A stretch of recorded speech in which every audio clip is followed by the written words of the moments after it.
need to fill immediately. So if you're interested, please contact the Lower Loop Natural Resources District at 308-728-3221. Again, that number, 308-728-3221.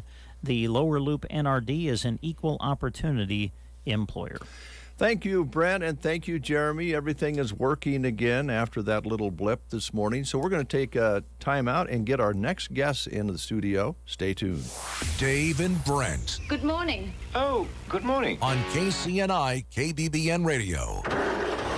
Purple Wave. We sell big, dirty, greasy things. Get the equipment you need now on purplewave.com. Hundreds of items sell each week. All items guaranteed to the highest bidder, regardless of the price. Bid now on farm equipment, construction equipment, vehicles, and more. purplewave.com. Straight, simple, sold.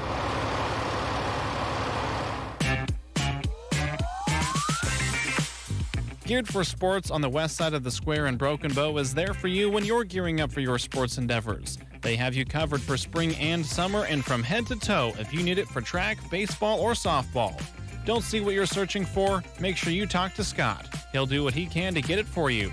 Geared for Sports, always ready to go the extra distance for their customers. West side of the square in Broken Bow. 8:19 is your time. Brent Apperson, Flamingo in the studio with us here this morning. Howard Gaffney and Paul Holland here. How you guys doing? Pretty good.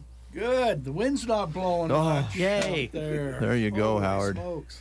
Yeah. Yesterday was a beautiful day. Wasn't it nice? Be outside doing something. Yeah, that was a big change from many days before. Yeah, slide that mic just a little closer to you, Howard, because we want to find out what you guys are up to.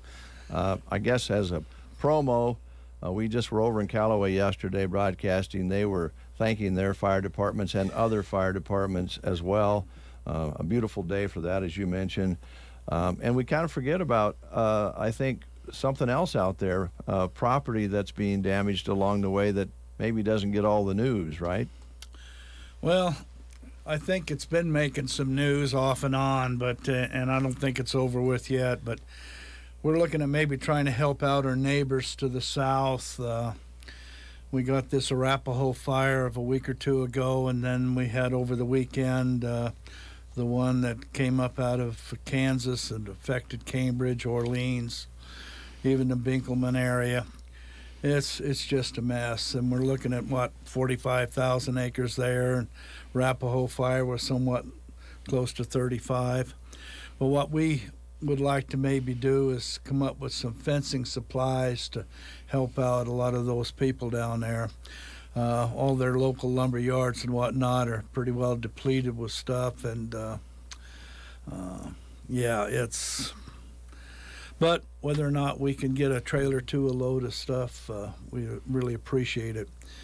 And what I've kind of got going, before I turn this over to Paul to explain the situation, maybe even as the firemen look at it, we're going to work with Mead Lumber. Haven't been in contact with the Ansel Lumber Company yet, but if you want to call in, maybe just donate a roll of wire, some splicing wire, a bundle of posts. Wood posts are in short supply everywhere, but steel posts, there seems to be quite a few of those. Things of that nature, staples. You just everybody at Fences knows exactly what the folks out there need. Now, unreal. You can look for a half a mile on this one guy's place, and there's not a wood post left standing. It was a hot fire. Yeah. And we're just lucky that maybe we got a break with all this wind. Yeah, especially maybe we don't even really like talking about, but just maybe we might get some rain in the forecast going into this weekend and help for a little while. But we need a lot of rain. We need long rains and what soakers. But now let's back up here. I should have probably mentioned that you're here. Of course, Paul's here representing firemen and women, and you're here with the label of Knights of Columbus. Knights of Columbus is kind of behind us. Yeah. Not only on the local level, the state level, the national level, but you know, when you ask for money on the state level and the national level, that takes a few weeks. We want to try to get something done as quickly as we can. I've had a couple of donations already. Money-wise, I've cut. One gentleman caught me just the other day when this first got put together. He says, "I'll throw in 4 new rolls of wire," and I said, "Well, that's very generous of you." He said, "I want to do it." He said, "They would do it for me if I was in this kind of a pickle." Yeah. And so, but we even take slightly used posts and wire that they may have rolled up and so on and so forth. But getting back to our organization, we've got a grant out there to try to get some major dollars to help out those areas, but we all know that this isn't over with yet. Yeah. This could be ongoing all summer long if we don't get some moisture. They would also like some hay down in that country, and I couldn't promise them anything there. We're all so tight with what we've got around here right now, but maybe there's some out there. If there is, you can get back to me or Paul, and we'll direct you that direction for sure. Can you help us with what happens? Paul, you've been there firsthand, and Howard, you're in the ag business. What happens when that fence goes away? When the cattle hopefully survived the fire. I know some of them didn't, but a larger amount did. How do they hold those cattle where they want them to be after a fire like that? Well, sometimes what they'll do is they'll take and other farmers 40, 50 miles away, they'll try to accommodate some of that livestock to get it out of there.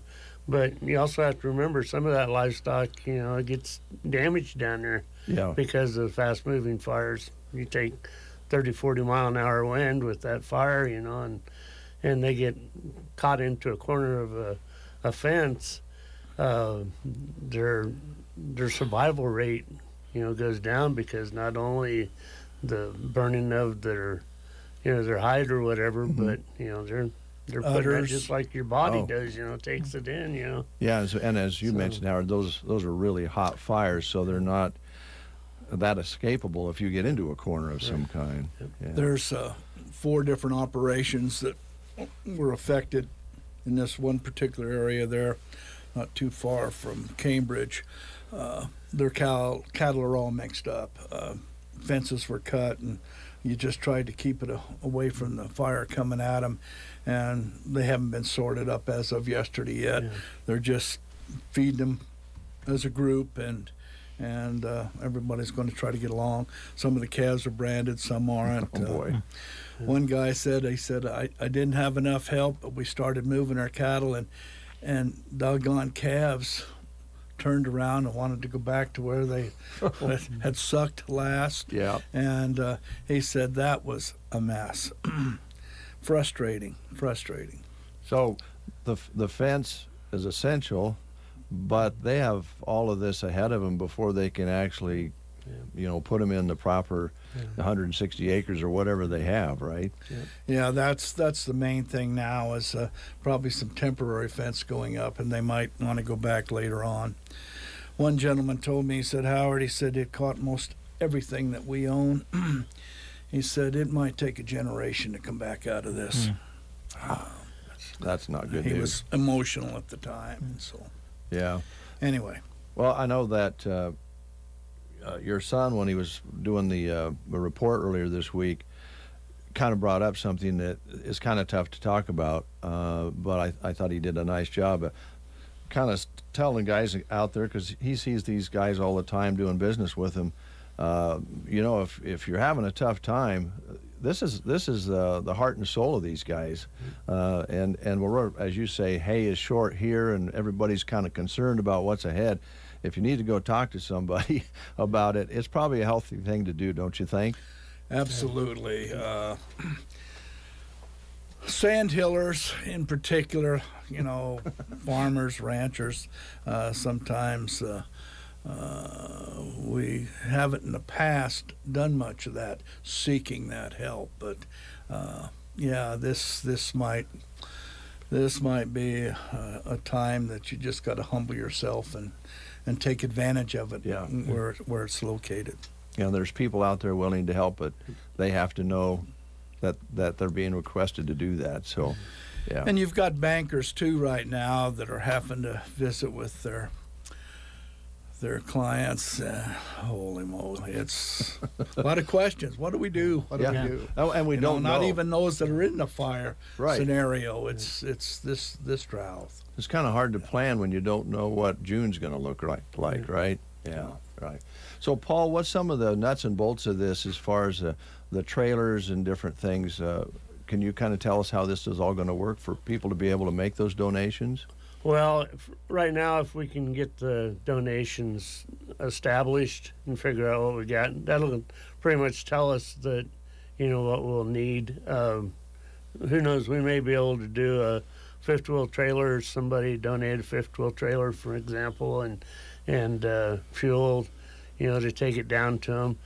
They do have a couple drop-off places down there, and so if we can get a trailer load, then we can pretty much establish what kind of trailer we need and be able to take it down there. So that's the big key right now is being able to get it to the drop-off places. Those drop-off places know who needs it, where they need it at, and prioritize or whatever, and kind of help out as much as they can. We're probably more or less an outside spoke, trying to get it to the center of the spoke so that they take and are allowed to take it from there. We could take, and this fire is for example is probably about 40 miles long because it started here down in Kansas and come up. But you also have to remember, not too far away from that, there was another fire. Yeah. So, this fire over the weekend, more or less, was in the top 5 in the nation as far as fires go for acres burned. I mean, there's New Mexico and Texas, where the ones that were ahead of us are right behind us, more or less. So that just goes to show you, the extent of how this makes in the United States. So, this gets out on television and people go, geez, it burned 40,000 acres in Nebraska. How big is Nebraska? Because they look at Texas and they look at New Mexico and then they go, well, geez, that probably wiped out a third of the state. Well, they don't realize, a lot of people don't, that it's just a small portion of it, but it's a portion that's good size. So, but yeah, if we get enough stuff, we'll coordinate with a trailer company or somebody and try to get it all down there as much as we can. If we have to make 3 or 4 trips, we got to make 3 or 4 trips. I mean, and that would be fantastic if we did have to make 3 or 4 trips. It wouldn't be that bad a deal. No. Okay. So, if I can interrupt, Dr. Jack Smith, we're going to use the vet clinic out there as a drop-off point. Mrs. Nelson, who works with the fairgrounds, she said we could use that if need be, but I think we'll go with Dr. Jack unless we run out of room out there. And I've got a couple trailers already kind of lined up, so on and so forth. And like I said, I visited with Mead Lumber. If somebody wants to call in and say charge a roll of wire to me or bundle of 10 posts or 20 or whatever, they'll load us. We hope to get started maybe the first part of next week, getting something down there for them. That's the urgency of this right now. And John Smith at the bank down here, I contact him as well, and he'll direct you to what we may or may want to do. I haven't visited with the Ansley Lumber Company, but I'm quite sure they'll cooperate with us as well. The only thing that we ask is if you do want to charge something down there, that you do take care of your responsibility. Appreciate that. Yeah. And so, anyway. All right. So this is a fluid situation because of the urgency of getting that material down there. So that's kind of what you guys are up against, is organizing this as it goes, right? Correct. Yeah. Correct. Yeah. Tom Hoff is another one that will help us out here, and I'm quite sure I'll get several other guys that might want to help load and what have you. But we do have drop-off points, one at Arapahoe and one at Cambridge. They're secure. That's another thing we sometimes have to take into consideration.